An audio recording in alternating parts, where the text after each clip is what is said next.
आपने बड़े बड़े गुंडे, गैंगस्टर और माफिया की कहानी सुनी होगी, लिहाजा नौजवान उनसे प्रभावित होकर गलत रास्ते पर भी गए होंगे। लेकिन आज हम आपको एक ऐसे शख्स की कहानी सुनाने जा रहे हैं जिससे देश के बड़े बड़े गुंडे, गैंगस्टर और माफिया खौफ खाते हैं। ये कहानी उस शख्स की है जिसने उत्तर भारत के सबसे बड़े कुख्यात गैंगस्टर आनंद पाल को ढेर करने में भूमिका निभाई। ये कहानी है 2015 बैच के आईपीएस अधिकारी नरेंद्र बिजारणिया की। दरअसल नरेंद्र बिजारणिया के बारे में आपको बताएं उससे पहले ये दरख्वास्त है कि वीडियो को शेयर कर दें और आप खुद मानेंगे कि देश के बड़े बड़े गुंडे क्यों नरेंद्र बिजारणिया से खौफ खाते हैं।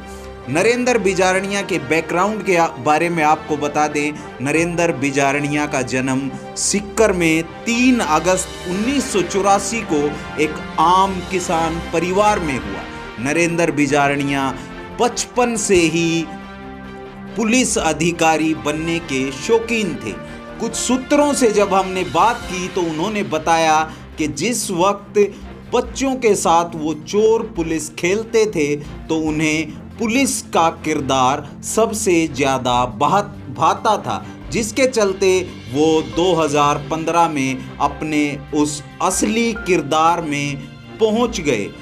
नरेंद्र बिजारणिया की शुरुआती शिक्षा सीकर से हुई, जिसके बाद वो नेशनल इंस्टीट्यूट ऑफ टेक्नोलॉजी में बीटेक की पढ़ाई के लिए जयपुर पहुंच गए।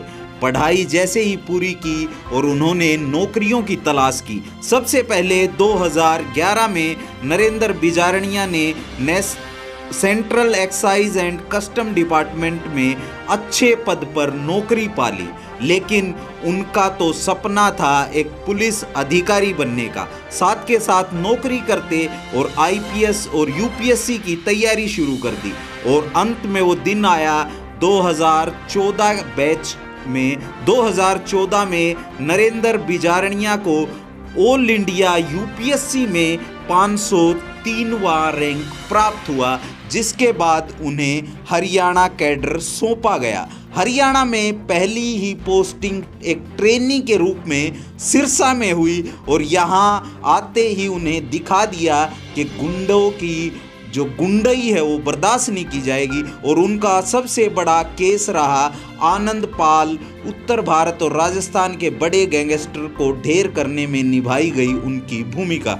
दरअसल जिस प्रकार वो एडिशनल चार्ज पर सिरसा में एक ट्रेनी के रूप में काम कर रहे थे, सिरसा के शेखपुरा गांव में उन्हें खबर मिली कि गैंगस्टर आनंद पाल के भाई विक्की और देवेंद्र शेखपुरा गांव में छिपे हुए हैं। इसकी चर्चा उन्होंने अपने एसएसपी से की और एसएसपी ने उन्हें आदेश दिया इस केस को हैंडल करने के लिए।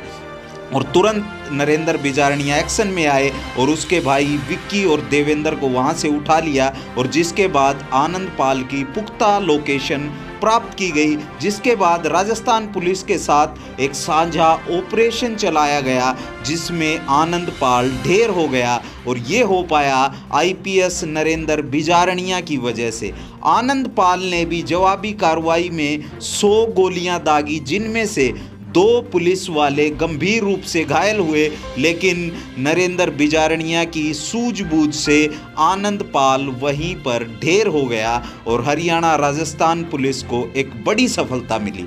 उनके इस हुनर को देखते हुए बड़े अधिकारी उन्हें ऐसी जगह सौंपना चाहते थे जहां हरियाणा में कहा जाता है कि क्राइम सबसे ज़्यादा है। और उन्हें नूंह में अपनी ट्रेनिंग के बाद पहली पोस्टिंग मिली और जैसे ही वो वहाँ तैनात हुए और एक्शन में आए और बड़े बड़े गैंगस्टर वहाँ से दुम दबाकर उस जिले को छोड़ना शुरू कर चुके थे। बड़े बड़े उन्होंने केस शुरू किए, जिसके बाद 1.5 साल के बाद उनकी पोस्टिंग जींद में कर दी गई और जींद में भी वो एक्शन में दिखे। उसके बाद भिवानी में जब उनकी पोस्टिंग हुई और उन्होंने ये बीड़ा उठाया कि भिवानी से क्राइम ख़त्म करना है, और मात्र उनके 1.5 महीने के कार्यकाल में ही बड़े बड़े जो गुंडे थे वो छुपना शुरू कर चुके थे। और भिवानी से इस वक्त जो स्क्रीन पर आप देख रहे हैं, गैंगस्टरों के साथ मुठभेड़ की लगातार खबरें आनी शुरू हो गई और 1 महीने के भीतर ही भीतर 5 गैंगस्टरों को मुठभेड़ में गोलियां लगी, जिसके बाद गैंगस्टरों में उनका खौफ बुरी तरह फैल गया। उसके बाद पिछले कुछ दिनों पहले नूह में एक यात्रा पर पथराव हुआ, जिसके बाद 2 समुदाय के बीच तनाव हुआ और हिंसा इस कदर पहुंच गई कि वहां पर फिर से नरेंद्र बिजारणिया को भेजा गया। और 1-2 दिन की जो सुर्खियां हैं, उनकी दबंगई सूझबूझ से वहां की हिंसा पर उन्होंने अच्छे तरीके से काबू पा लिया और वहां से इस वक्त वहां पर पूर्ण रूप से शांति है। कल ही वहां से खबर आई कि 2 गैंगस्टरों के साथ मुठभेड़ हुई, जो हिंसा में गुंडे शामिल थे और उनके दोनों के पांव में गोली लगी, जिसके बाद उन्हें दबोच लिया गया। ये तरीका है आईपीएस नरेंद्र बिजारणिया का, जिसके चलते बड़े बड़े गैंगस्टर जिस जिले में उनकी तैनाती होती है वहां से दुम दबाकर भाग जाते हैं और उनका खौफ खाते हैं। इस वक्त नूह में फुल फ्लैग पावर के साथ तैनात हैं और वहाँ के जो दंगों को कंट्रोल करने का एक विशेष श्रेय भी नरेंद्र बिजारणिया को जाता है। आप नरेंद्र बिजारणिया और इस कहानी के बारे में क्या सोचते हैं, वो हमें कमेंट बॉक्स में बताइए। और गुंडों के से प्रभावित होने की वजह इस प्रकार के दबंग शख्सियत और दबंग आईपीएसों से प्रभावित होइए और अपने बच्चों को सही रास्ता दिखाइए।